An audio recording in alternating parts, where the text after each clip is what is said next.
de identidad para ser recordado. Una imagen y una palabra como salvoconducto para viajar a la vida eterna. Pero el tiempo, la soberbia y la codicia borran lo escrito. La memoria se deshace en signos fragmentados. La fama tallada en piedra se hace arena, y lo que quiso ser para siempre desaparece como tinta en el polvo del desierto. Este es el relato de un viaje al pasado en busca de las aspiraciones, el saber y los triunfos de un hombre que fue condenado a no tener nombre ni rostro. Un hombre condenado a no haber sido.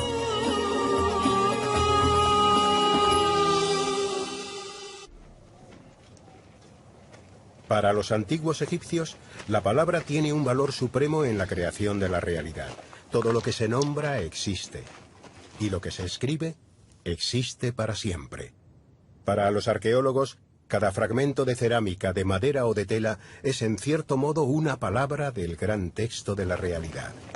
El gran reto es encontrar una a una esas palabras, a través de ellas leer el mundo y recorrer un camino llamado historia, que une el pasado con nuestro presente. En esta aventura, cada nombre hallado será una vida salvada del olvido. Hace 3500 años una mujer, Hatshepsut, quebró normas y tradiciones para hacerse coronar rey del Alto y el Bajo Egipto. La reina rey construyó su monumental templo de millones de años en Deir el-Bahari para inmortalizar sus gestas y sus lazos con Amón-Ra, el rey de los dioses. Un año después de ser coronada, Hatshepsut envió una expedición comercial al país del Punt, en el Cuerno de África. Las naves regresaron a Tebas cargadas de oro, incienso, mirra, colmillos de elefante, pieles de pantera, rabos de jirafa, monos. Y todo fue inventariado por el escriba y supervisor del tesoro del rey. Lo que se escribe existe, lo que se talla en piedra perdura. Aquel escriba real se hizo representar en el templo de Hatshepsut detrás de los trabajadores que apilan incienso. Su presencia en la escena es algo inusual y en cierto modo indecoroso. Más tarde su figura y su nombre serían borrados de la escena. Hoy solo pueden apreciarse iluminando la pared con luz rasante. ¿Quién era ese personaje? ¿Y por qué fue condenado al olvido, la verdadera muerte de los muertos? Que mi recuerdo perdure sobre la tierra y mi Va esté vivo delante del Señor de la eternidad. La restitución del nombre de Yehuti empieza en Madrid en noviembre del año 2000. José Manuel Galán, investigador del CSIC, recopila información sobre tumbas localizadas pero aún sin excavar.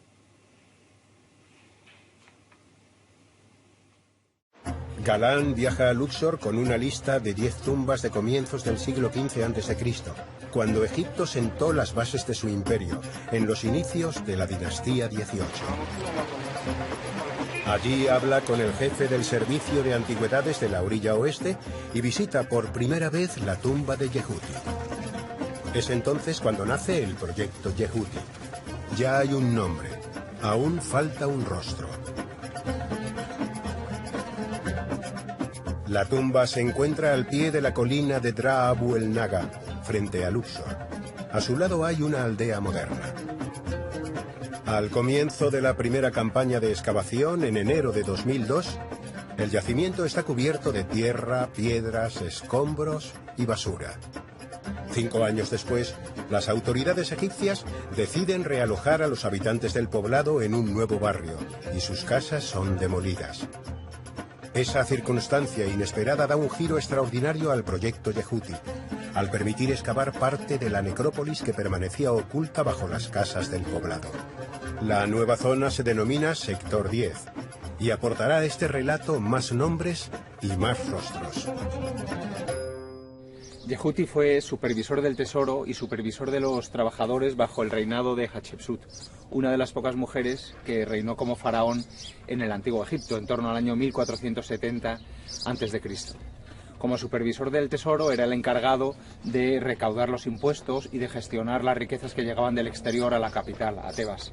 y como supervisor de los trabajadores, ese metal que él recaudaba lo redirigía a los templos para decorar los elementos más significativos, como las puertas, los obeliscos, ¿no? Y manejando los metales, recaudándolos por un lado y redirigiéndolos a los templos por otros, pues probablemente se quedaría con un tanto por ciento que le permitió construirse esta tumba que tengo a mis espaldas, su monumento funerario, su casa para la eternidad.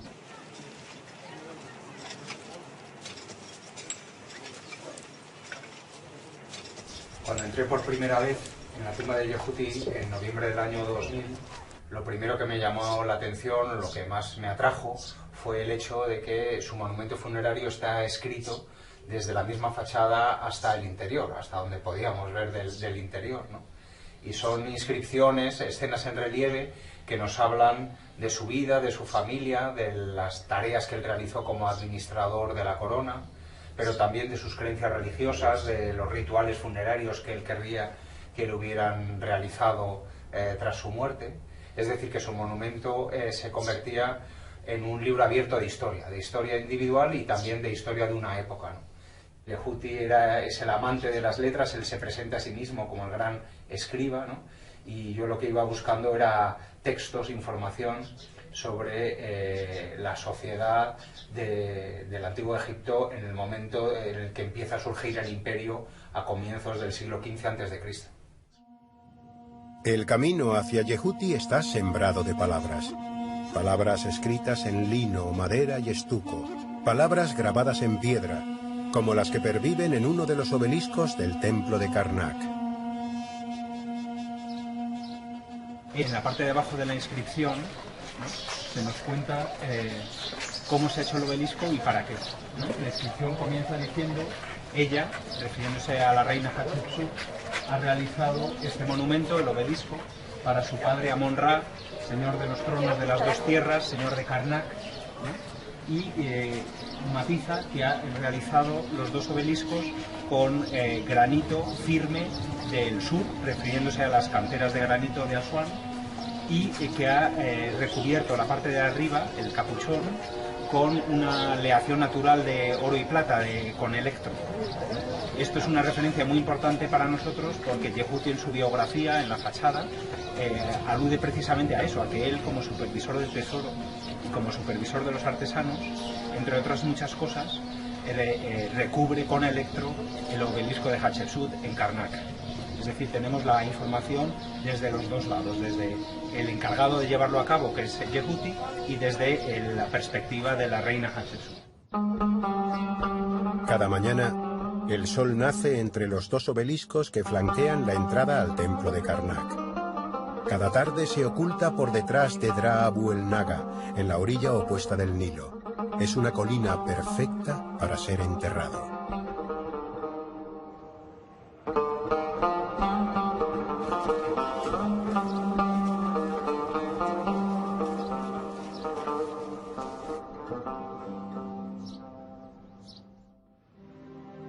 Dra Abu el Naga ya se usó como necrópolis en torno al año 2000 a.C. 400 años después, se hicieron enterrar allí los reyes de la dinastía 17 con sus familiares y cortesanos, dotando al enclave de un carácter noble. Cuando Yehuti buscó un lugar donde construir su morada para la eternidad, hacia 1470 a.C., quiso estar frente a Karnak y al mismo tiempo hacerse un hueco entre tumbas del más alto rango social.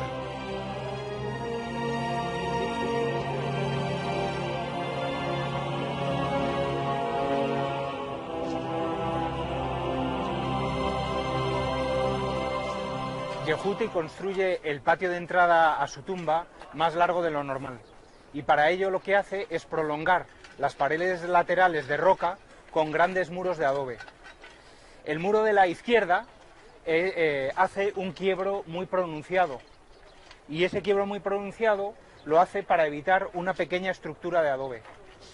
El quiebro y la estructura de adobe lo que nos está diciendo es que esta estructura es anterior a Yehuti y, a pesar de su sencillez, suficientemente importante como para que Yehuti decidiera no desmantelarla, respetarla y hacer un quiebro a su tumba, que no era estéticamente lo correcto.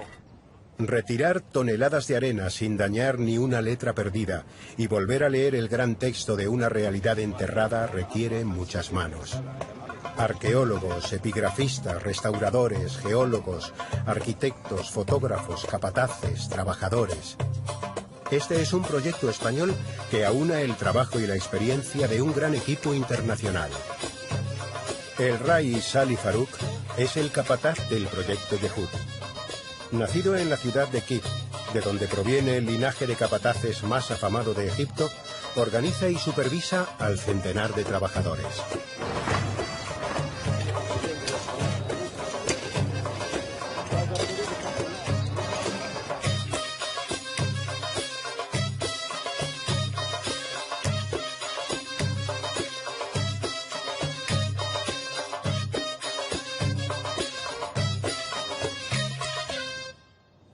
El monumento que Yehuti respetó al construir su tumba es una pequeña capilla de ofrendas construida con adobes. Angie, arqueóloga y egiptóloga, se encarga de excavar su interior. Allí se descubre un conjunto de figurillas de madera que representan momias y que los antiguos egipcios denominaban shabti. Algunas se pintaban de blanco y llevaban el nombre del difunto escrito con pincel y tinta negra. Una vez pintadas, se envolvían en vendas de lino y se metían en pequeños ataúdes. El nombre escrito en 3 de los shabti y en una tela de lino es Ahmose Sapair. Sabemos que en la colina de Drabu el Naga se enterraron los reyes y la familia real, la élite de la dinastía 17. Algunas de sus tumbas se han identificado, pero otras muchas quedan por identificar. Por ejemplo, la tumba de un príncipe que se llama Ahmose Sapair, que murió muy temprano, a los 5 años de edad, y que a pesar de ello, a pesar de que nunca llegó a reinar y que murió tan joven, se convierte en un santo de la necrópolis, al que los egipcios durante más de 500 años le llevan ofrendas, le realizan inscripciones. Como digo, su tumba nunca se ha encontrado, a pesar de que sabemos que está en Drabu el Naga. Durante la dinastía 17, en torno al año 1600 a.C., incluso los enterramientos de la familia real eran sencillos. Una pequeña capilla, generalmente de adobe, para realizar ofrendas al final del funeral y en la fiesta de los difuntos. Frente a ella, un pozo de unos 6 metros de profundidad, apto para bajar por él un ataúd en horizontal.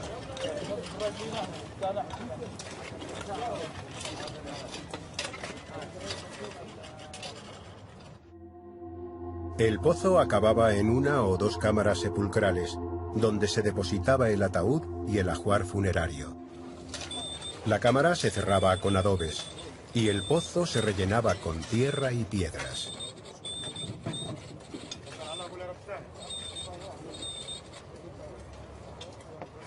Al descender a un pozo funerario, conviven sentimientos encontrados.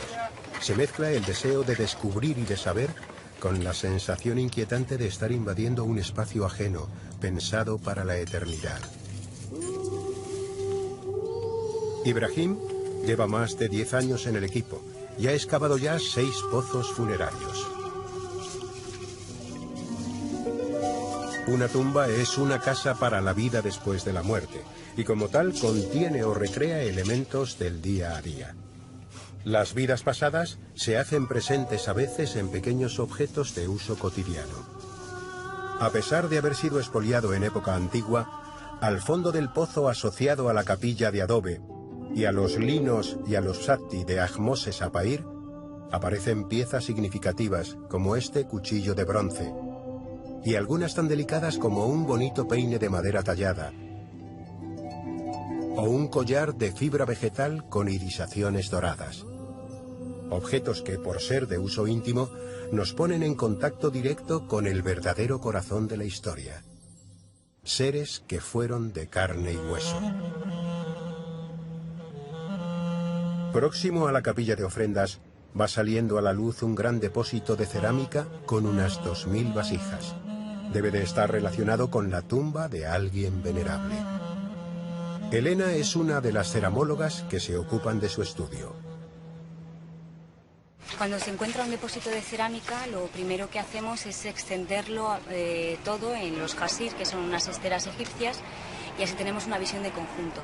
Intentamos reconstruir el mayor número de piezas posibles y una vez que tenemos las piezas, las fotografiamos para documentarlas, pero la fotografía a veces no es suficiente, entonces tenemos que realizar unos dibujos donde marcamos muy bien o indicamos muy bien el tipo de borde, los tipos de base, si hay algún asa, algún tipo de decoración, y toda esa información lo que hace es decirnos de qué época es la pieza con la que estamos trabajando. La excavación continúa en el sector 10 y se descubre otro pozo funerario. De él salen a la luz el retrato y el nombre de otro príncipe de la época apenas conocido, Intefmose. Están grabados en la base de un pequeño obelisco de piedra caliza que debía de señalar la entrada a la capilla.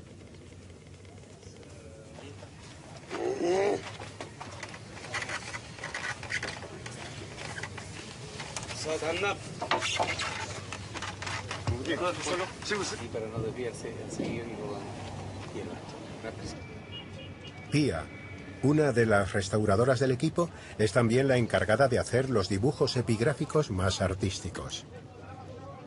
La mayoría de las tumbas se hallan saqueadas, pero si el expolio ocurrió en época antigua, queda la esperanza de encontrar alguna pieza que aporte detalles sobre el propietario de la tumba. Los modestos objetos de ajuar funerario que los saqueadores dejaron tras de sí son como palabras sueltas de un texto que habla de otro tesoro, el de la cultura y la vida. En el fondo del pozo se comprueba que la tumba de Intefmose no fue una excepción. Los ladrones perforaron una pared de la cámara sepulcral para conectarla con la de otro personaje ilustre de la época, el dignatario y portavoz Tenején Ahotep. El desorden da fe del saqueo, pero de nuevo se producen hallazgos singulares, que son minuciosamente documentados por escrito antes de proceder a su retirada, para que su estudio posterior pueda tener en cuenta el contexto. Las orejas.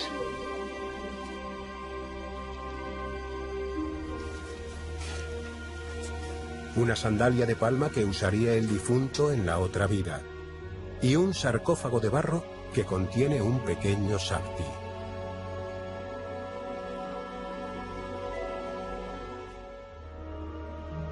Los sapti de Ahotep fueron modelados en barro y pintados imitando su momia. El nombre se escribió sobre las piernas, como en los ataúdes de la época. Luego se colocaron dentro de sus respectivos sarcófagos inscritos, también de barro.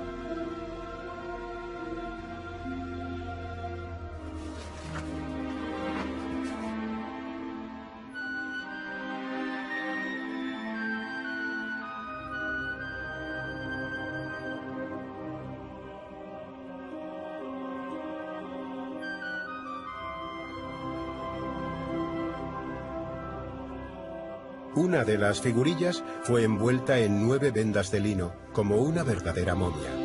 Y así fue hallada.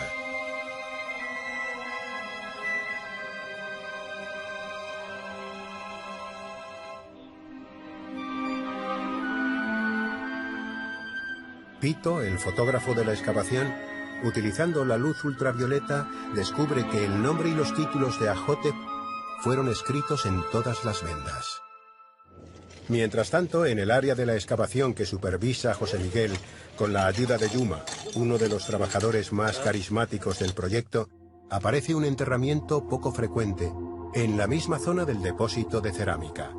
Es el ataúd de un niño, lo que ya hace relevante el hallazgo, porque a pesar de la alta mortalidad infantil en la antigüedad, se han encontrado pocas tumbas que no sean de adultos. Además, sorprende su colocación. El pequeño ataúd de madera antropomorfo y pintado de blanco fue depositado directamente sobre el suelo y se colocó de manera intencionada de costado y trabado con piedras. En su interior descansa la momia de un niño de unos 5 años, la misma edad a la que supuestamente murió el venerado Ahmose Sapair. Y es de la misma época que él, pero su identidad se nos escapa, En esta ocasión la palabra está ausente. No hay textos, ni más pistas que esas coincidencias. Los hijos de las familias pudientes ingresaban muy jóvenes en las escuelas de escriba. Saber leer y escribir les aseguraba el rango de oficiales de la administración y facilitaba su integración en la élite. El joven escriba aprendía a manejar el pincel sobre una tabla de madera estucada, copiando modelos de textos y figuras trazadas sobre una cuadrícula roja. Así debieron de ser los primeros pasos escolares de Yehuti, que con el tiempo llegó a ser escriba real. La denominada tabla del aprendiz, hallada hecha pedazos en el patio de entrada a su tumba, parece atestiguarlo.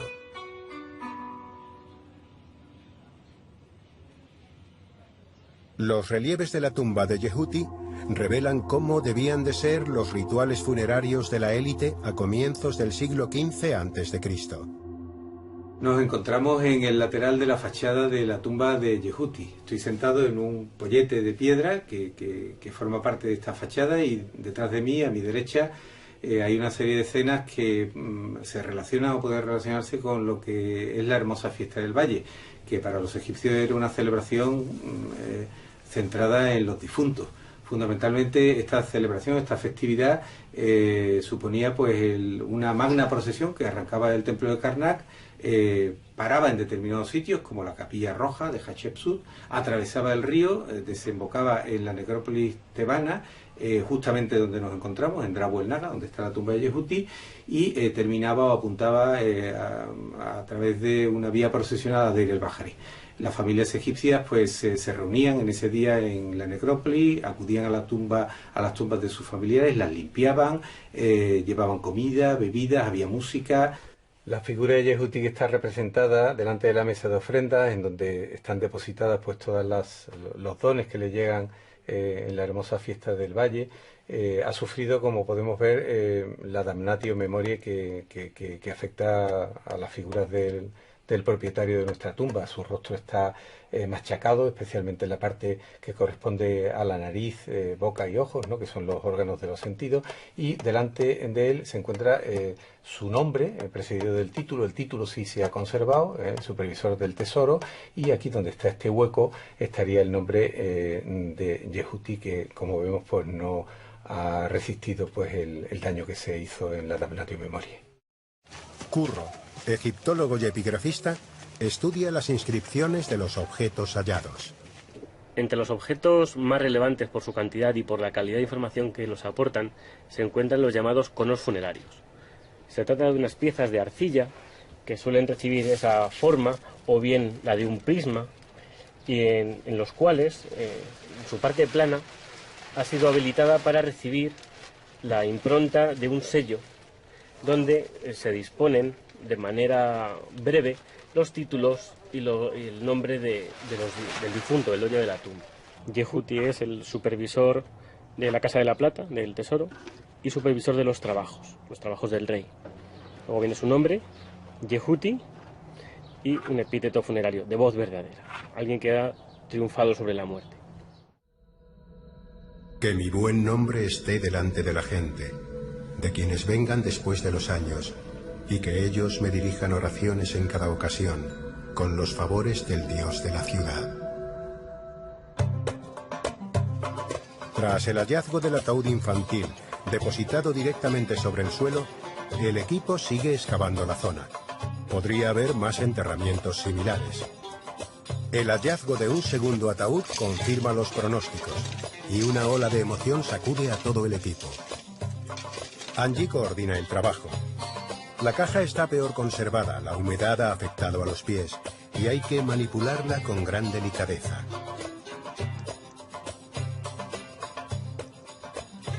Al fin queda lista para su traslado y estudio. Las restauradoras Pía y Nieves se encargan de abrir el ataúd. Como en el caso anterior, contiene un niño, aunque de más edad. El sudario que lo envolvía ha sufrido enormemente, y paso a paso se extraen y ordenan huesos, retazos de vendas, restos de madera. Todo puede aportar información.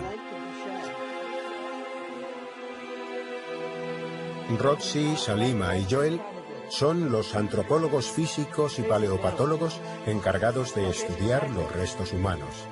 See that he's an 11-year-old. He's got his second molars just about coming into eruption, but there's no wear yet on them. So he's an 11-year-old. He still has his deciduous or baby teeth for the premolar, where the premolars and canines would be, but these are all his adult teeth here. La tumba de Yehuti revela sus secretos poco a poco. En la primera campaña, en febrero de 2002, la cámara más interna estaba llena de tierra y piedras casi hasta arriba.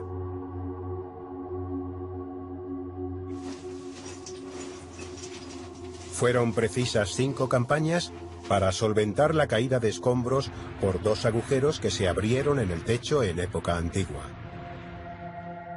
Pudo comenzarse entonces la excavación del interior. Una vez despejada la última sala, el rayo del sol de la mañana recorre de nuevo el pasillo e ilumina el grupo de estatuas esculpido al fondo, que evoca la tríada divina de un templo. El paso del tiempo y las sucesivas reutilizaciones del monumento funerario han dejado su huella. Los restauradores recomponen ahora textos y escenas en relieve, tratando de restituir su esplendor original, pero sin ocultar las cicatrices, que también son historia. 3 restauradores españoles y 3 egipcios son el presente de esa labor que enmienda la plana al tiempo, combinando técnicas de limpieza, estabilización, consolidación y reconstrucción. Los agujeros abiertos en época antigua en el techo permitieron que el agua fluyera y se estancara en algunas zonas. En ellas, la superficie de las paredes tiene adherida una costra de barro. Nieves, encargada de la restauración de las paredes de la tumba de Yehuti, utiliza un vibroincisor de ultrasonido para retirar el barro. Y descubre que la historia ha fluido por la tumba tanto como el agua, dejando palabras nuevas adheridas al relato. Bajo la fina capa de barro hay decenas de grafitis rojos en escritura demótica. Son textos escritos 1300 años después de Yehuti por sacerdotes que aprovecharon algunas de las tumbas de esta zona para depositar miles de momias de animales, principalmente aves como ibis y halcones. Los egiptólogos especialistas en escritura demótica, Richard y Tina, copian, traducen y estudian los graffiti. Demotic graffiti all relate to the burial of the ibis and the falcon mummies which were found in these tombs here. These texts were written in the 2nd century BCE. They all relate to the priests who were working here. In some of the cases you can see the titles of the priests, Pachaina Netshuru here. Sometimes they give you also the date. In this case it's year 10. Pero, ¿dónde están las momias de animales? Las tumbas de Dra Abu el Naga fueron construidas pegadas unas a otras, tanto en horizontal como en vertical. A menudo las separa solo medio metro de roca. Bastó hacer agujeros en los muros para conectarlas entre sí, convirtiendo el interior de la colina en una especie de catacumba. La tumba de Heri, vecina de la de Yehuti, fue construida unos 50 años antes, y también tiene grafiti demóticos escritos en rojo sobre sus paredes.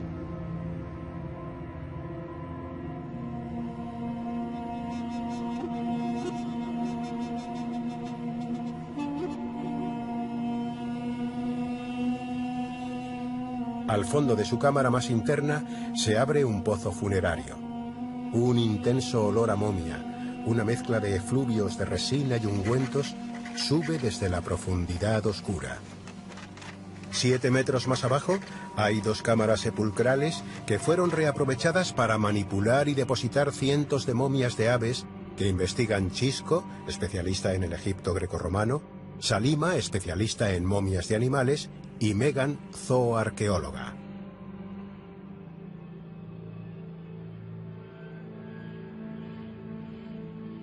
De época saíta para adelante, la primera dominación persa de Egipto, y luego a la llegada de los griegos los cultos a animales sagrados tienen un auge, un boom, y esto va relacionado con la inhumación, con el enterramiento de estas momias de animales. We had two different chambers, and in the south chamber it was filled with burnt bones, and they were really highly fired, and also right at the bottom there were chunks of mummified ibises and other birds.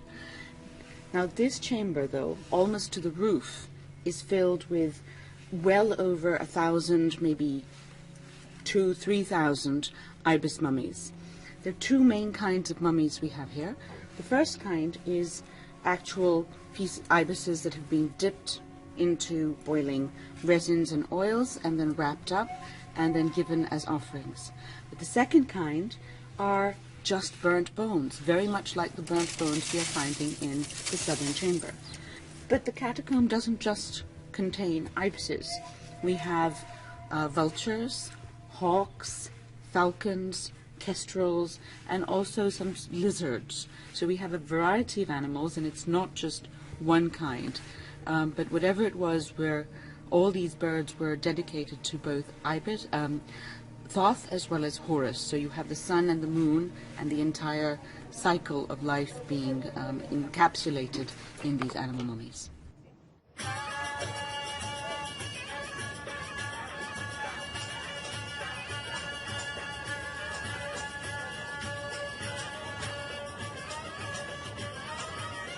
La excavación continúa en el exterior. A 3 metros por debajo del suelo de las casas modernas que se levantaban en la zona pocos años antes, siguen saliendo a la luz enterramientos de la dinastía XVII, que han estado ocultos 3 milenios. Junto al lugar donde se halló el segundo ataúd infantil, sale a la luz pocos días después el brocal de un nuevo pozo funerario que excavan Angie y Yuma. El terreno, más compacto y húmedo que el relleno de otros pozos, parece indicar que este pudiera estar intacto, algo realmente excepcional. El área tiene sin duda un gran potencial. Las expectativas e ilusiones van creciendo en el equipo y se contagian a los trabajadores, que aprovechan cualquier ocasión para dar rienda suelta a su carácter extrovertido y mostrar su alegría.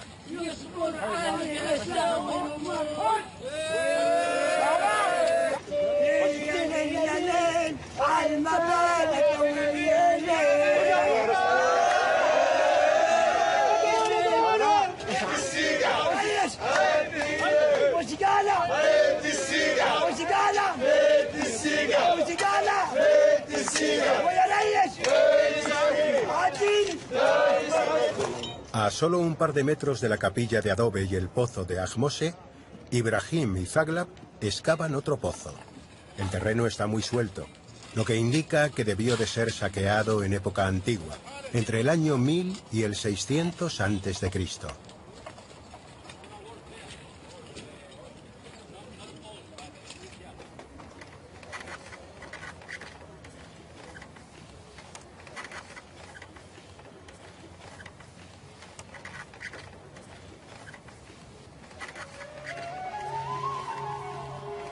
Los saqueadores antiguos, que buscaban principalmente oro, objetos de bronce y piedras semipreciosas, dejaban siempre tras de sí restos que hoy permiten acercarse a la persona que allí fue sepultada. Son objetos sencillos de la vida cotidiana, como una cestita, un botecito de col y su aplicador para pintarse los ojos, un tintero.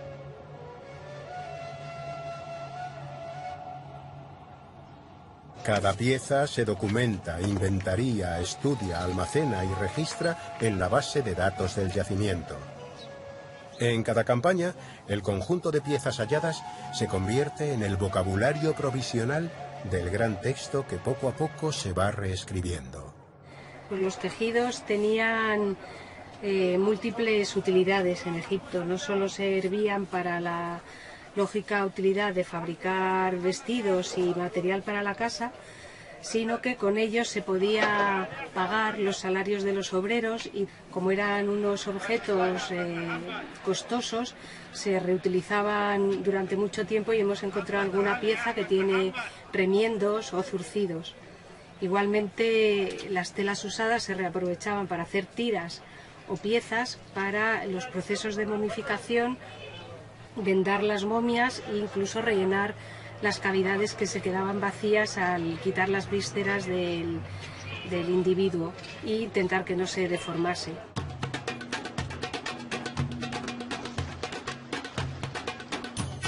Naturalmente, todo lo hallado se queda en Egipto, en los almacenes del Servicio de Antigüedades. Son muy pocas las piezas seleccionadas para cruzar el Nilo y ser expuestas en el Museo de Luxor. El proyecto Yehuti ya tiene 5 en sus vitrinas. La tabla del aprendiz, una tela fechada en el año 2 del reinado de Amenhotep II. Delicados ramos de flores ofrendados a un difunto hace 3000 años. Los pendientes de oro hallados a la entrada de la cámara sepulcral de Yehuti. Y el rojo ataúd de Iker, un nubio que vivió hace 4000 años y fue enterrado con sus bastones, arcos y flechas. Si la arqueología es un puente que conecta el pasado y el futuro, tan importante es conservar como excavar. Los arquitectos Carlos, Joan y Nacho se esmeran en hacer posible que las tumbas de Yehuti y de Heri puedan algún día abrirse al público y ser visitadas. Para ello, aseguran el techo e iluminan los relieves de las paredes con luces LED.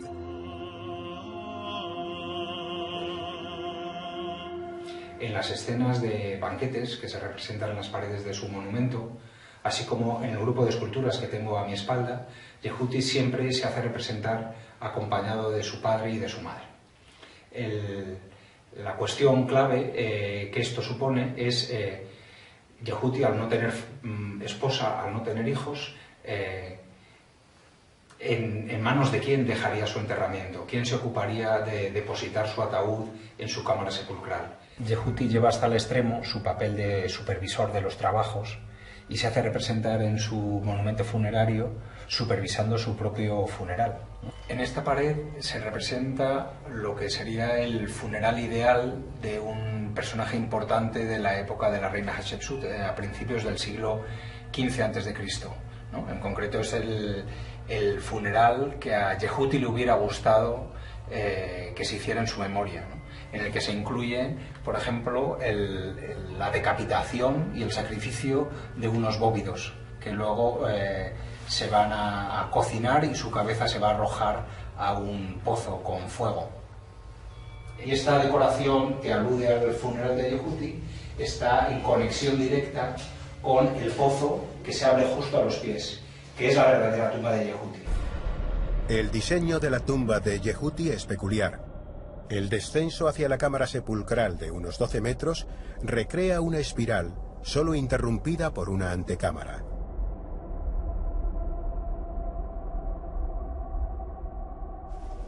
Lucía baja todos los días hasta lo más profundo para estudiar el hallazgo más sorprendente en esta tumba.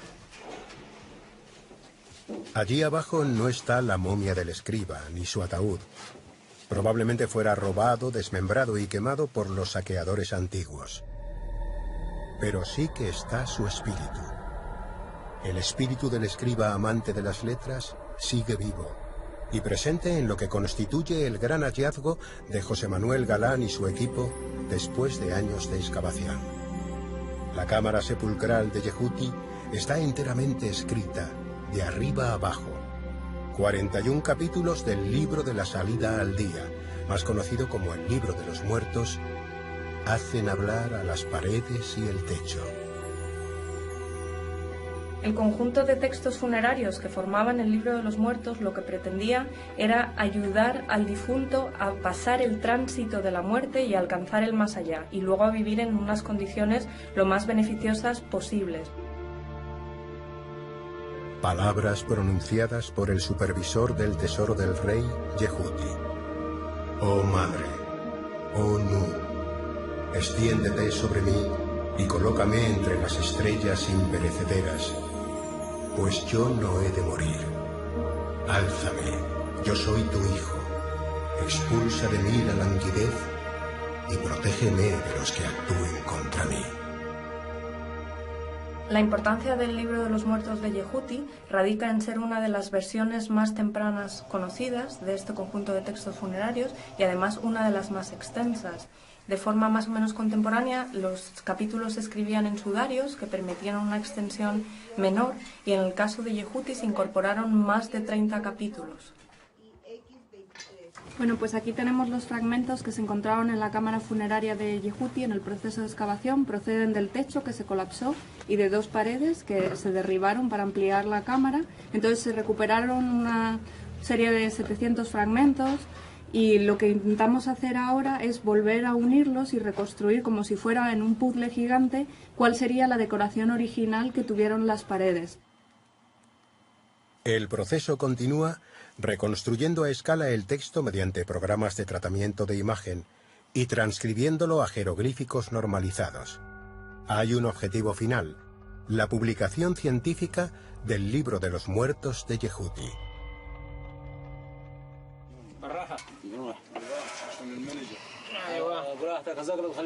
Ibrahim ha llegado al fondo del pozo del príncipe sin nombre que estaba excavando y llama de nuevo al mudir para mostrarle algo inesperado. Ha descubierto una segunda cámara con un agujero en la pared.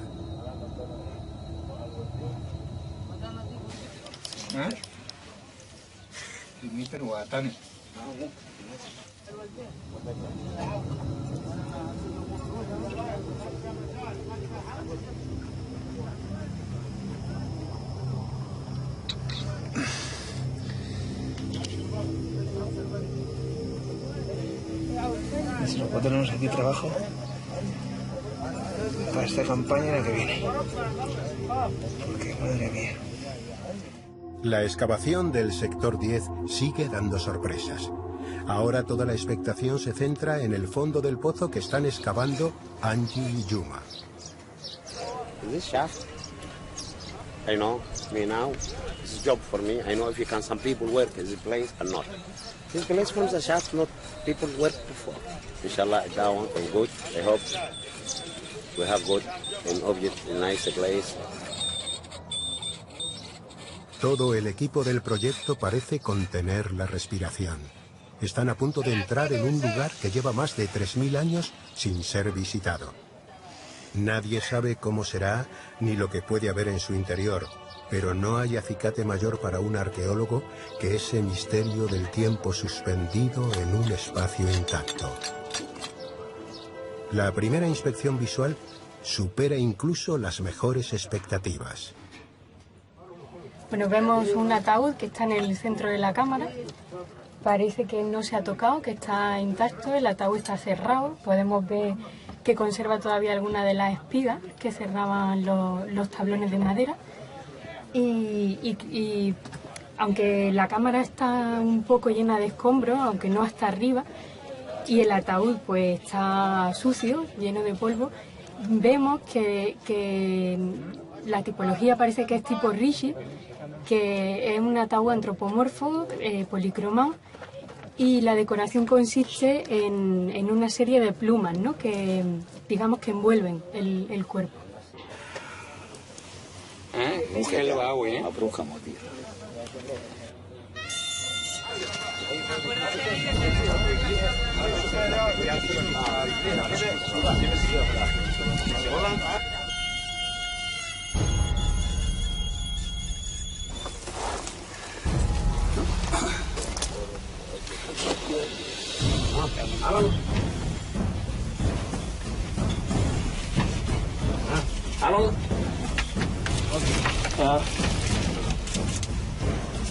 سيد يا سيد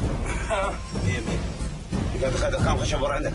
كم خشب؟ 10 10 اديني 5 سم هوبا بس ماشي على الله صدق اللبن اهو فرط المنبحري المنبحري فرط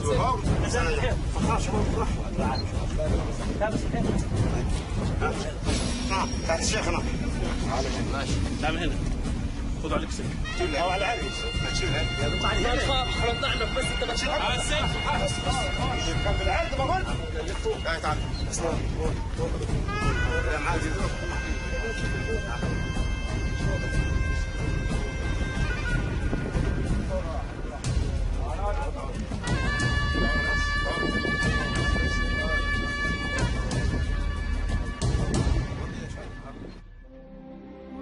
El ataúd está en muy buen estado. Tenemos un nombre, Neb, escrito en la tapa, y un rostro con la tez amarillenta y los ojos bien abiertos. Neb emprende, cubierto de plumas, una nueva etapa en su camino hacia la inmortalidad. Una prebenda que otorga el rey, y también Osiris, señor de Abidos, consistente en una invocación de ofrendas de pan y cerveza, carne de buey y carne de ave, telas y alabastro, ungüentos e incienso, toda clase de ofrendas y provisiones, y todas las demás cosas puras de las que vive un dios para el Ka del Osiris, Neb. En el transcurso de la búsqueda de Yehuti, a lo largo de 13 años de excavaciones en Luxor, José Manuel Galán y su equipo se han encontrado con otros ilustres personajes.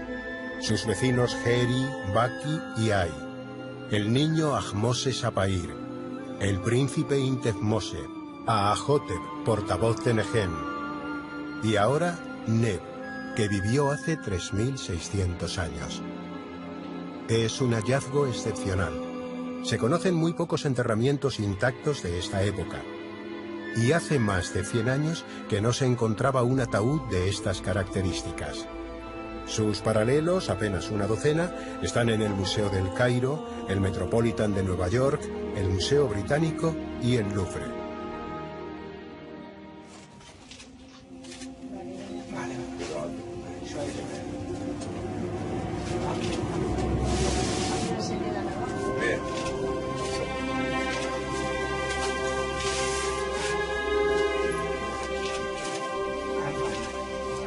Este ejemplar es una aportación importante a la historia de la cultura funeraria y el arte egipcios. Neb se incorpora al pequeño grupo de personajes ilustres de la dinastía 17, hacia el año 1600 a.C., que ayuda a proyectar luz sobre un periodo muy poco conocido de la familia real y de la élite, en un momento apasionante de la historia de Egipto, cuando la Tebas, capital de provincia, se convierte en capital del reino y más tarde en capital del imperio.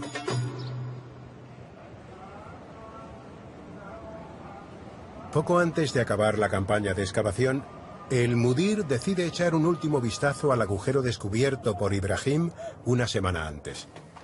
No hay ciencia sin curiosidad y no hay campaña sin una última sorpresa. Estamos al fondo de uno de los pozos funerarios que hemos excavado este año. Desciende unos 6 metros y se abren 2 cámaras al fondo. Ahora vamos a entrar en la cámara este, que tiene unos 2,5 metros de profundidad y 2 metros de ancho, pero que tiene un agujero en la pared derecha. Y vamos a meternos por el agujero para ver lo que vemos.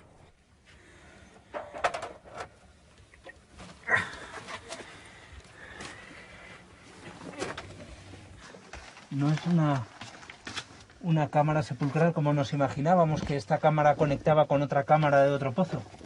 Esto es una galería gigante, muy bien tallada y de dimensiones enormes. Tiene casi 2 metros de altura y se abre a un lado y a otro y está todo lleno de restos humanos por encima, de lino y de vasijas de cerámica. A lo mejor hay 100 vasijas en la superficie, pero en bastante buen estado. Todos los platitos, a lo mejor habrá también pues casi un centenar de cuerpos.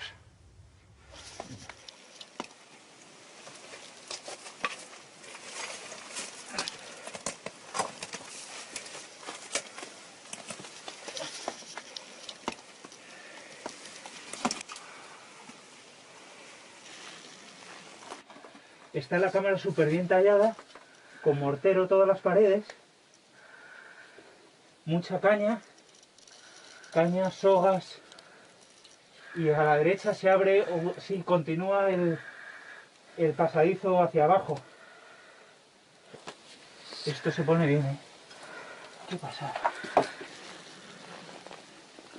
Aquí ya estamos bastante abajo, debemos estar pues aproximadamente a 10 metros bajo tierra. Hay restos humanos, hay cerámica. pero sobre todo lo que llama la atención son los grandes bloques de piedra.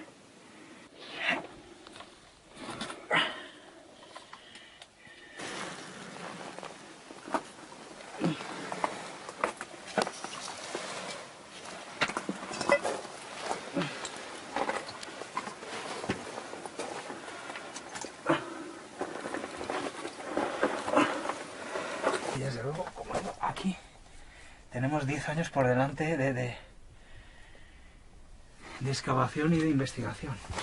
Ahora sí que queda claro que esta galería pertenece a una tumba de la dinastía 11, que ha sido probablemente reutilizada en la dinastía 17, y por eso la cerámica que vemos en superficie es toda de la dinastía 17 o principios de la 18.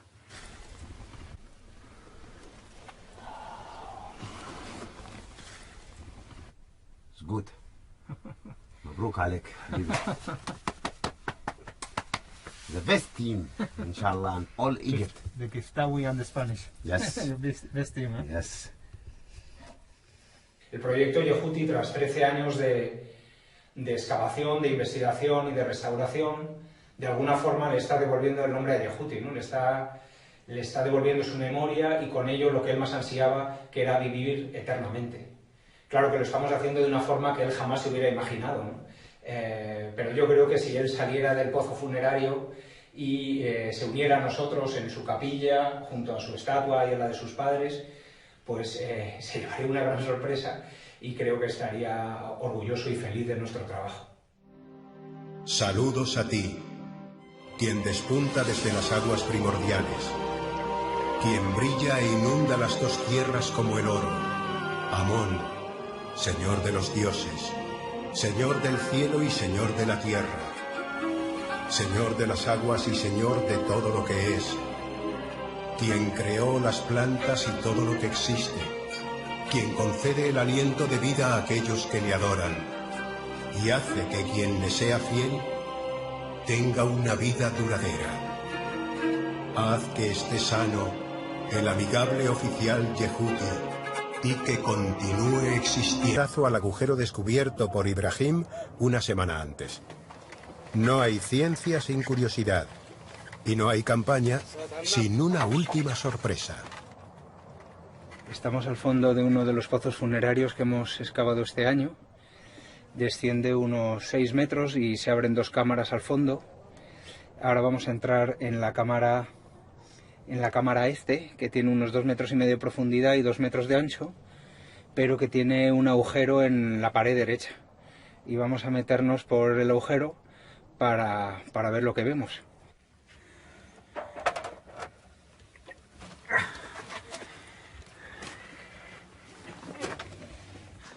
No es una cámara sepulcral como nos imaginábamos, que esta cámara conectaba con otra cámara de otro pozo.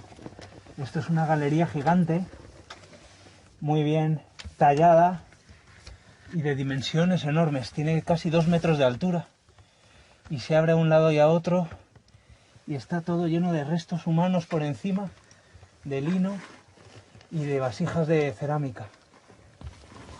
A lo mejor hay 100 vasijas en la superficie, pero en bastante buen estado. Todos los platitos, a lo mejor habrá también pues casi un centenar de cuerpos.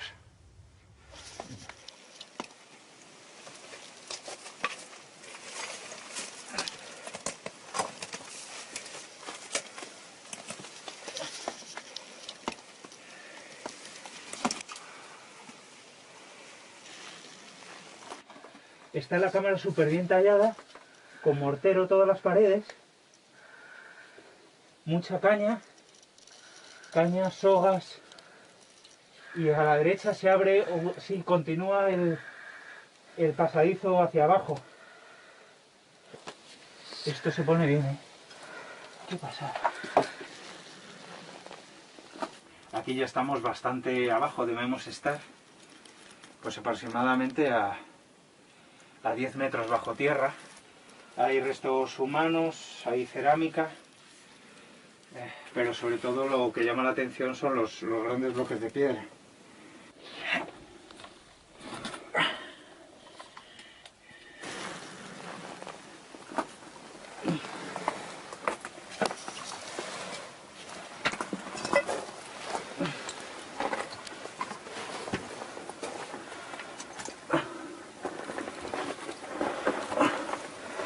Y desde luego, como digo, aquí tenemos 10 años por delante de excavación y de investigación.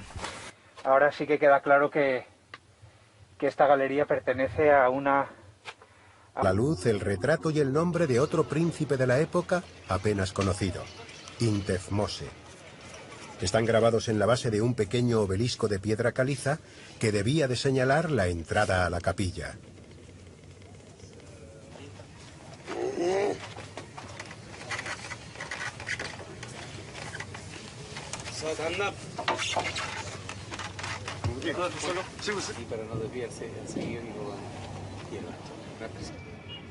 Pia, una de las restauradoras del equipo, es también la encargada de hacer los dibujos epigráficos más artísticos. La mayoría de las tumbas se hallan saqueadas, pero si el expolio ocurrió en época antigua, queda la esperanza de encontrar alguna pieza que aporte detalles sobre el propietario de la tumba. Los modestos objetos de ajuar funerario que los saqueadores dejaron tras de sí son como palabras sueltas de un texto que habla de otro tesoro, el de la cultura y la vida. En el fondo del pozo se comprueba que la tumba de Intefmose no fue una excepción. Los ladrones perforaron una pared de la cámara sepulcral para conectarla con la de otro personaje ilustre de la época, el dignatario y portavoz Tenején Ahotep. El desorden da fe del saqueo, pero de nuevo se producen hallazgos singulares que son minuciosamente documentados por escrito antes de proceder a su retirada, para que su estudio posterior pueda tener en cuenta el contexto. Las orejas.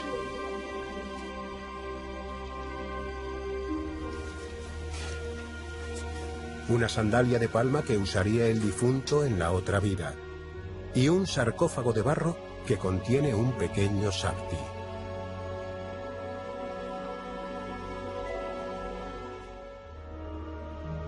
Los sapti de Ahotep fueron modelados en barro y pintados imitando su momia. El nombre se escribió sobre las piernas, como en los ataúdes de la época. Luego se colocaron dentro de sus respectivos sarcófagos inscritos, también de barro.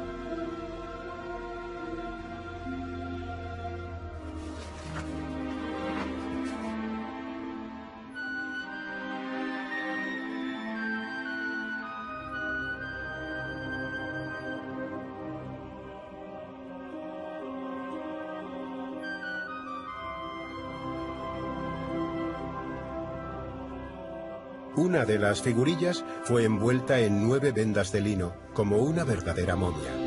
Y así fue hallada.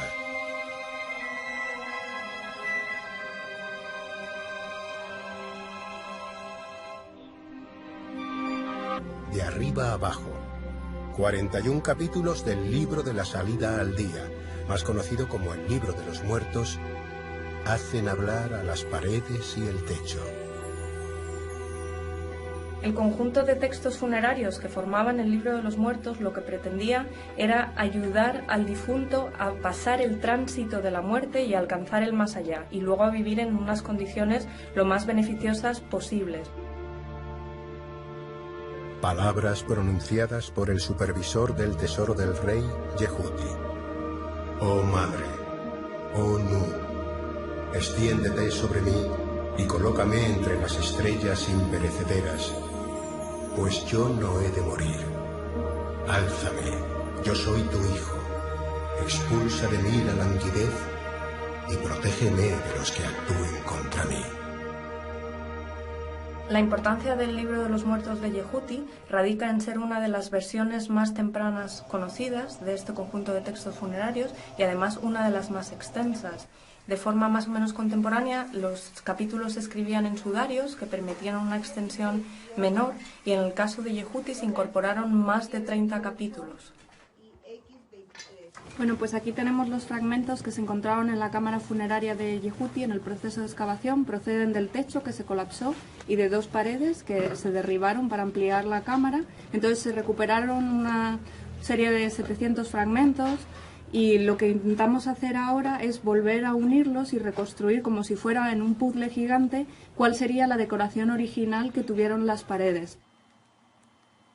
El proceso continúa reconstruyendo a escala el texto mediante programas de tratamiento de imagen y transcribiéndolo a jeroglíficos normalizados. Hay un objetivo final: la publicación científica del Libro de los Muertos de Yehuti.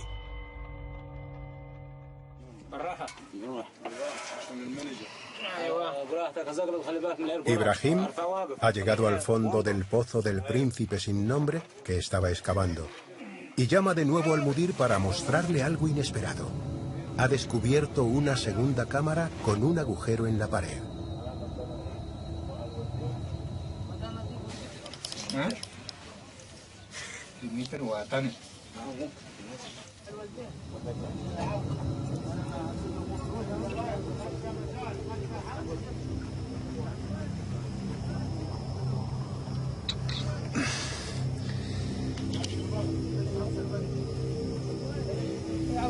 Nosotros tenemos aquí trabajo para esta campaña que viene. Porque, madre mía. La excavación del sector 10 sigue dando sorpresa. La palabra tiene un valor supremo en la creación de la realidad. Todo lo que se nombra existe. Y lo que se escribe existe para siempre. Para los arqueólogos, cada fragmento de cerámica, de madera o de tela es en cierto modo una palabra del gran texto de la realidad.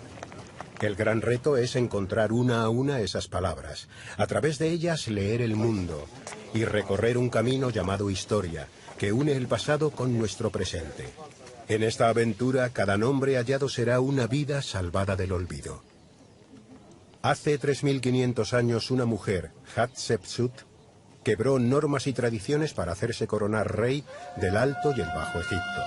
La reina rey construyó su monumental templo de millones de años en Deir el-Bahari para inmortalizar sus gestas y sus lazos con Amón-Ra, el rey de los dioses.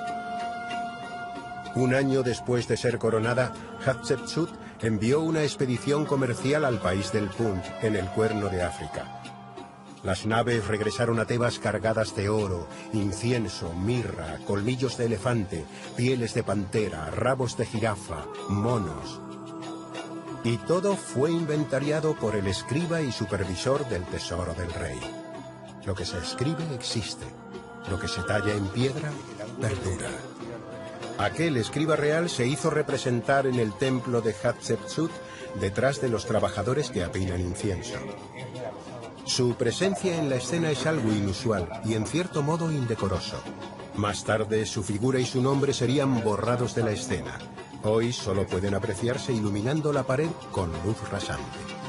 ¿Quién era ese personaje? ¿Y por qué fue condenado al olvido, la verdadera muerte de los muertos? Que mi recuerdo perdure sobre la tierra y mi Va esté vivo delante del Señor de la eternidad. La restitución del nombre de Yehuti empieza en Madrid en noviembre del año 2000. José Manuel Galán, investigador del CSIC, recopila información sobre tumbas localizadas pero aún sin excavar. Galán viaja a Luxor con una lista de 10 tumbas de comienzos del siglo XV a.C., cuando Egipto sentó las bases de su imperio, en los inicios de la dinastía XVIII. Allí habla con el jefe del servicio de antigüedades de la orilla oeste y visita por primera vez la tumba de Yehuti. Es entonces cuando nace el proyecto Yehuti. Ya hay un nombre, aún falta un rostro. La tumba se encuentra al pie de la colina de Dra Abu el Naga, frente a Luxor.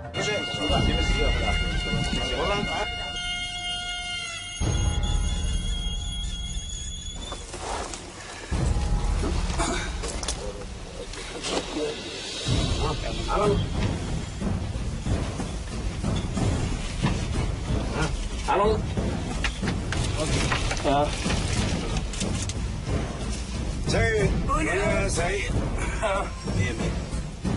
كم خشب ورا عندك؟ كم خشب؟ 10 اديني 5 سم هوبا بس خشب على الله صدق اللبن اهو فرط المنبحري المنبحري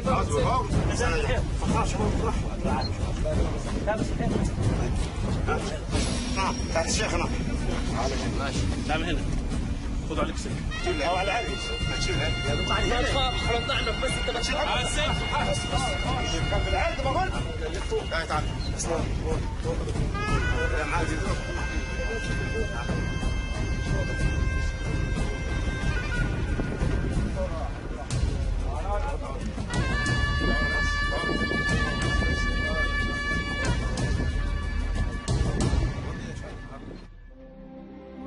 El ataúd está en muy buen estado.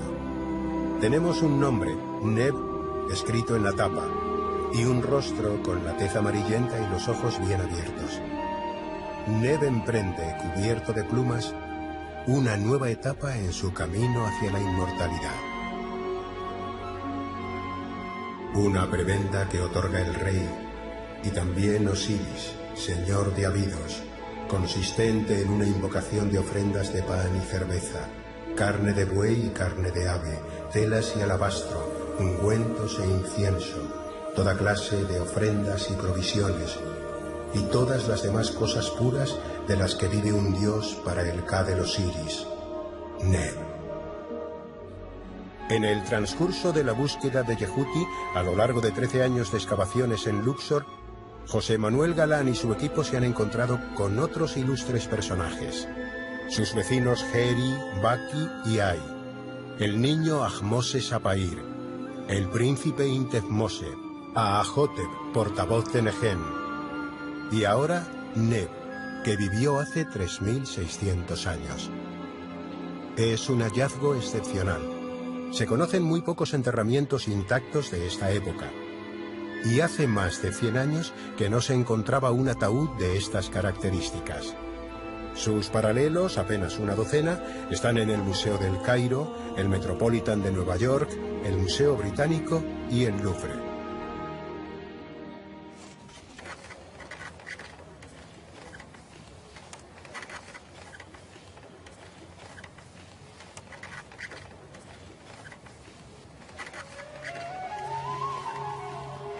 Los saqueadores antiguos, que buscaban principalmente oro, objetos de bronce y piedras semipreciosas, dejaban siempre tras de sí restos que hoy permiten acercarse a la persona que allí fue sepultada.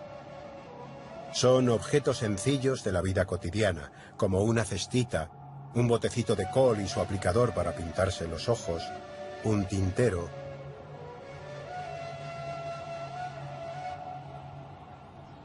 Cada pieza se documenta, inventaría, estudia, almacena y registra en la base de datos del yacimiento.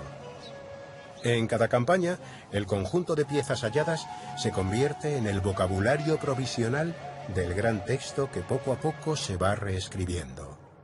Pues los tejidos tenían múltiples utilidades en Egipto. No solo servían para la lógica utilidad de fabricar vestidos y material para la casa, sino que con ellos se podía pagar los salarios de los obreros y como eran unos objetos costosos, se reutilizaban durante mucho tiempo y hemos encontrado alguna pieza que tiene remiendos o zurcidos. Igualmente las telas usadas se reaprovechaban para hacer tiras o piezas para los procesos de momificación, vendar las momias e incluso rellenar las cavidades que se quedaban vacías al quitar las vísceras del individuo e intentar que no se deformase.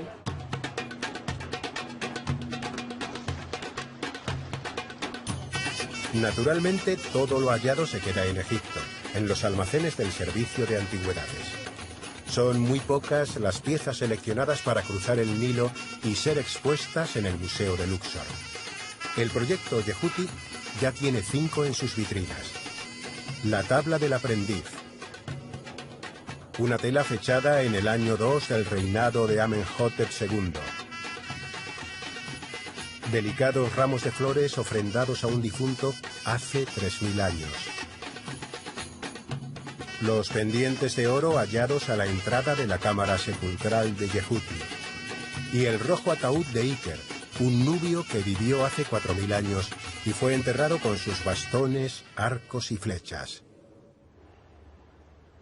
Si la arqueología es un puente que conecta el pasado y el futuro, tan importante es conservar como excavar. Los arquitectos Carlos, Joan y Nacho se esmeran en hacer posible que las tumbas de Yehuti y de Heri puedan algún día abrirse al público y ser. Lucía baja todos los días hasta lo más profundo para estudiar el hallazgo más sorprendente en esta tumba. Allí abajo no está la momia del escriba, ni su ataúd. Probablemente fuera robado, desmembrado y quemado por los saqueadores antiguos. Pero sí que está su espíritu. El espíritu del escriba amante de las letras sigue vivo y presente en lo que constituye el gran hallazgo de José Manuel Galán y su equipo después de años de excavación. La cámara sepulcral de Yehuti está enteramente escrita, de arriba a abajo. 41 capítulos del libro de la salida al día, más conocido como el libro de los muertos, hacen hablar a las paredes y el techo. El conjunto de textos funerarios que formaban el libro de los muertos lo que pretendía era ayudar al difunto a pasar el tránsito de la muerte y a alcanzar el más allá, y luego a vivir en unas condiciones lo más beneficiosas posibles. Palabras pronunciadas por el supervisor del tesoro del rey, Yehuti. Oh madre, oh Nu, extiéndete sobre mí y colócame entre las estrellas imperecederas, pues yo no he de morir. Álzame, yo soy tu hijo, expulsa de mí la languidez y protégeme de los que actúen contra mí. La importancia del libro de los muertos de Yehuti radica en ser una de las versiones más tempranas conocidas de este conjunto de textos funerarios y además una de las más extensas. De forma más o menos contemporánea, los capítulos se escribían en sudarios que permitían una extensión menor y en el caso de Yehuti se incorporaron más de 30 capítulos. Bueno, pues aquí tenemos los fragmentos que se encontraron en la cámara funeraria de Yehuti en el proceso de excavación. Proceden del techo que se colapsó y de 2 paredes que se derribaron para ampliar la cámara. Entonces se recuperaron una serie de 700 fragmentos y lo que intentamos hacer ahora es volver a unirlos y reconstruir como si fuera en un puzzle gigante cuál sería la decoración original que tuvieron las paredes. El proceso continúa reconstruyendo a escala el texto mediante programas de tratamiento de imagen y transcribiéndolo a jeroglíficos normalizados. Hay un objetivo final, la publicación científica del libro de los muertos de Yehuti.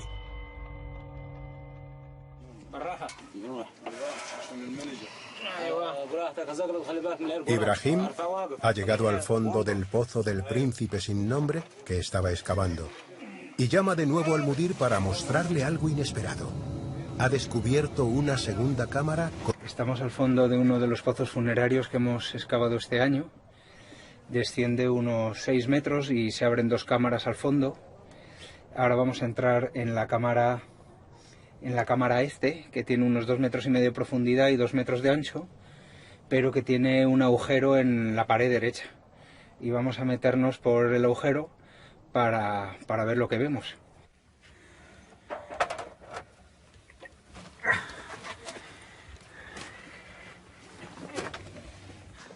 No es una cámara sepulcral como nos imaginábamos, que esta cámara conectaba con otra cámara de otro pozo.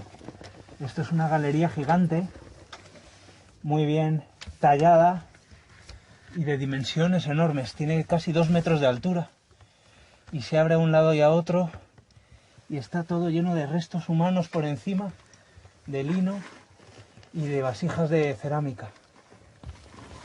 A lo mejor hay 100 vasijas en la superficie, pero en bastante buen estado. Todos los platitos, a lo mejor habrá también pues casi un centenar de cuerpos.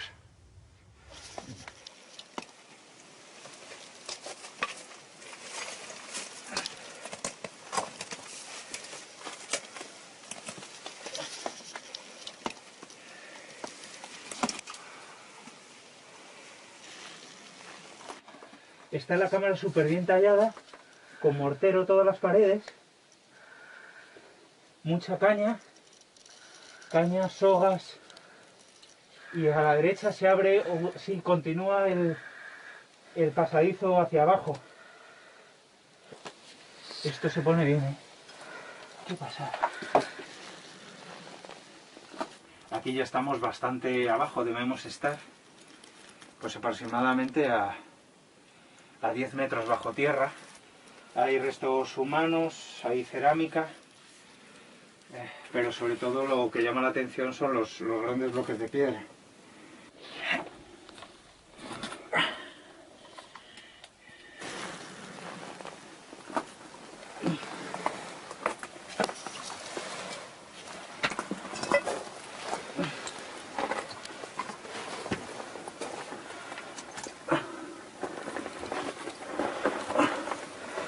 Y desde luego, como aquí tenemos 10 años por delante de excavación y de investigación. Ahora sí que queda claro que esta galería pertenece a una tumba de la dinastía 11, que ha sido probablemente reutilizada en la dinastía 17, y por eso la cerámica que vemos en superficie es toda de la dinastía 17. Saber leer y escribir les aseguraba el rango de oficiales de la administración y facilitaba su integración en la élite. El joven escriba aprendía a manejar el pincel sobre una tabla de madera estucada, copiando modelos de textos y figuras trazadas sobre una cuadrícula roja. Así debieron de ser los primeros pasos escolares de Yehuti, que con el tiempo llegó a ser escriba real. La denominada tabla del aprendiz, hallada hecha pedazos en el patio de entrada a su tumba, parece atestiguarlo.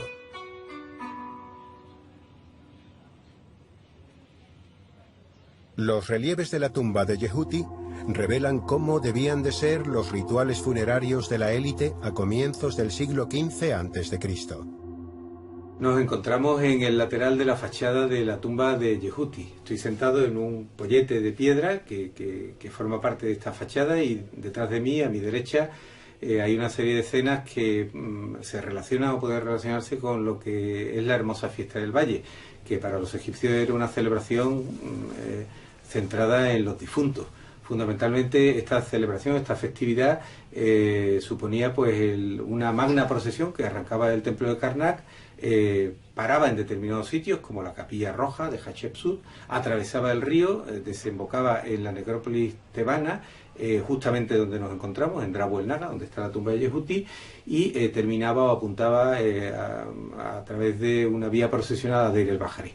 Las familias egipcias pues se reunían en ese día en la necrópolis, acudían a las tumbas de sus familiares, las limpiaban, llevaban comida, bebidas, había música.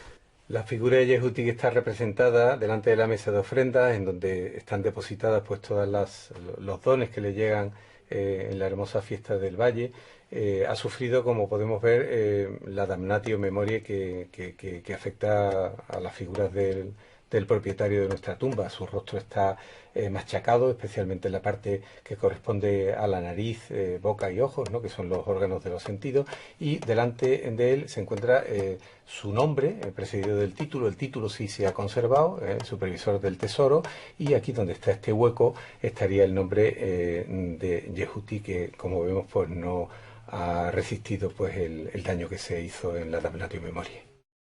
Curro, egiptólogo y epigrafista, estudia las inscripciones de los objetos hallados. Entre los objetos más relevantes por su cantidad y por la calidad de información que los aportan se encuentran los llamados conos funerarios. Se trata de unas piezas de arcilla que suelen recibir esa forma o bien la de un prisma, y en los cuales su parte plana ha sido habilitada para recibir la impronta. Identificado, pero otras muchas quedan por identificar. Por ejemplo, la tumba de un príncipe que se llama Moses Apair, que murió muy temprano, a los 5 años de edad, y que a pesar de ello, a pesar de que nunca llegó a reinar y que murió tan joven, se convierte en un santo de la necrópolis, al que los egipcios durante más de 500 años le llevan ofrendas, le realizan inscripciones. Como digo, su tumba nunca se ha encontrado, a pesar de que sabemos que está en Drabu el Naga. Durante la dinastía XVII, en torno al año 1600 a.C., incluso los enterramientos de la familia real eran sencillos. Una pequeña capilla, generalmente de adobe, para realizar ofrendas al final del funeral y en la fiesta de los difuntos. Frente a ella, un pozo de unos 6 metros de profundidad, apto para bajar por él un ataúd en horizontal.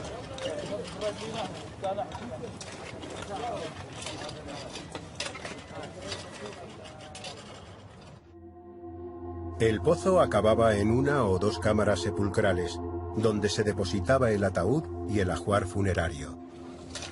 La cámara se cerraba con adobes, y el pozo se rellenaba con tierra y piedras.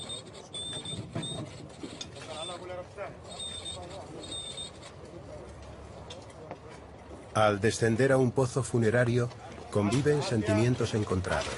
Se mezcla el deseo de descubrir y de saber con la sensación inquietante de estar invadiendo un espacio ajeno, pensado para la eternidad. Ibrahim lleva más de 10 años en el equipo y ha excavado ya 6 pozos funerarios. Una tumba es una casa para la vida después de la muerte, y como tal contiene o recrea elementos del día a día. Las vidas pasadas se hacen presentes a veces en pequeños objetos de uso cotidiano. A pesar de haber sido expoliado en época antigua, al fondo del pozo asociado a la capilla de adobe y a los linos y a los sati de Ahmose Apair, aparecen piezas significativas como este cuchillo de bronce, y algunas tan delicadas como un bonito peine de madera tallada,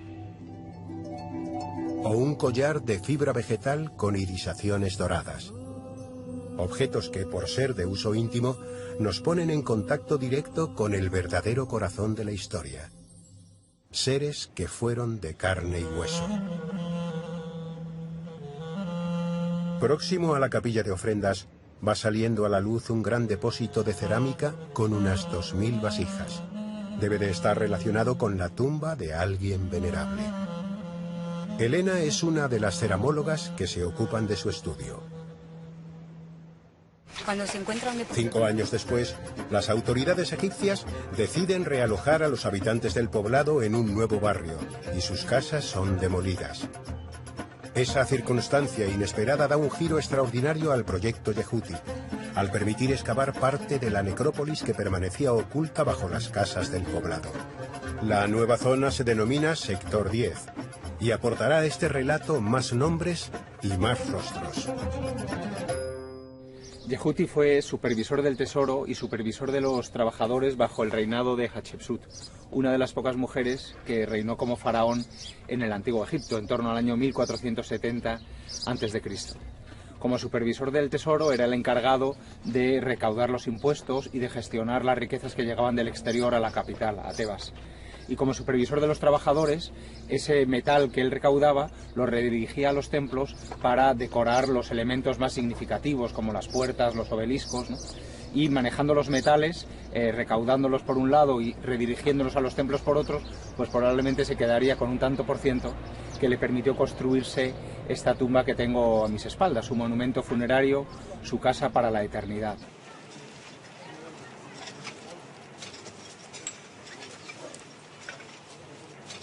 Cuando entré por primera vez en la tumba de Yehuti en noviembre del año 2000, lo primero que me llamó la atención, lo que más me atrajo, fue el hecho de que su monumento funerario está escrito desde la misma fachada hasta el interior, hasta donde podíamos ver del interior, ¿no? Y son inscripciones, escenas en relieve que nos hablan de su vida, de su familia, de las tareas que él realizó como administrador de la corona, pero también de sus creencias religiosas, de los rituales funerarios que él querría que le hubieran realizado tras su muerte. Es decir, que su monumento se convertía en un libro abierto de historia individual y también de historia de una época, ¿no? Yehuti es el amante de las letras, él se presenta a sí mismo como el gran escriba, ¿no? Y yo lo que iba buscando era textos, información sobre la sociedad del antiguo Egipto en el momento en el que empieza a surgir el imperio a comienzos del siglo XV a.C. El camino hacia Yehuti está sembrado de palabras. palabras escritas en lino, madera y estuco, palabras grabadas en piedra, como las que perviven en uno de los obeliscos del templo de Karnak. En la parte de abajo de la inscripción, ¿no?, se nos cuenta cómo se ha hecho el obelisco y para qué, ¿no? La inscripción comienza diciendo: ella, refiriéndose a la reina Hatshepsut, ha realizado este monumento, el obelisco, para su padre Amon-Ra, señor de los tronos de las dos tierras, señor de Karnak, ¿no? Fueron precisas 5 campañas para solventar la caída de escombros por 2 agujeros que se abrieron en el techo en época antigua. Pudo comenzarse entonces la excavación del interior.